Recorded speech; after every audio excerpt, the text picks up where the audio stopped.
When you think Phaze, you should really think mid-lane control and power. The master line's always been known for being able to control the mid lanes and have its potential as it goes through the pins, and with the Phaze, this is no exception. We now have something that we're very certain is going to read the mid lanes, but give us a lot of control and power as it comes off the spot down lane. The velocity core featured in the Phaze has a really centralized, heavy, dense mass. This lowers the RG values. That helps the ball read the mid lane.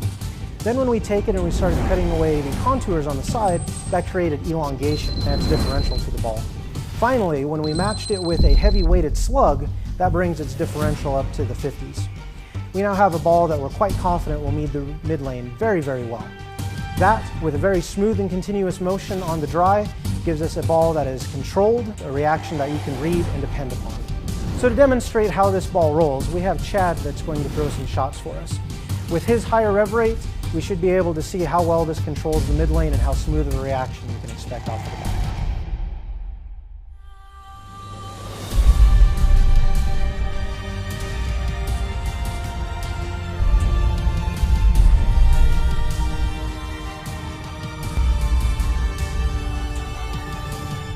Chad's game is about 18 miles an hour off his hand, 470 RPMs, 45 degrees of axis rotation, and 10 degrees of tilt.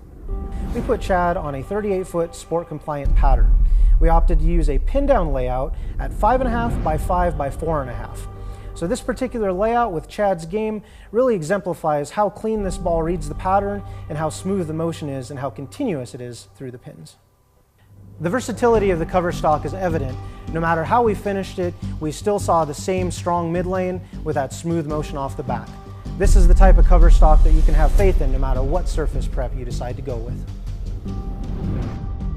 We put Chad on a 42-foot pattern as well, using a pin-up layout. So by using a 5.25 by 5 by 2.5 inch, we're able to get this ball to read the mid part of the lane a little bit earlier. This gave the ball a lot of continuation through the mid lane, but you can still see how smooth and controlled it is as it exits the pattern. What makes the Phaze so unique is the AX16 Coverstock. This particular Coverstock is very cool in the fact that it's a chemical difference that you can physically see. When we put the baseline materials together and then we add in the additives, the curing process is where the difference in chemistry becomes evident. Because as the ball physically cures and the Coverstock begins to harden and take shape, that's where you actually see the color start to shift, or in this case, phase.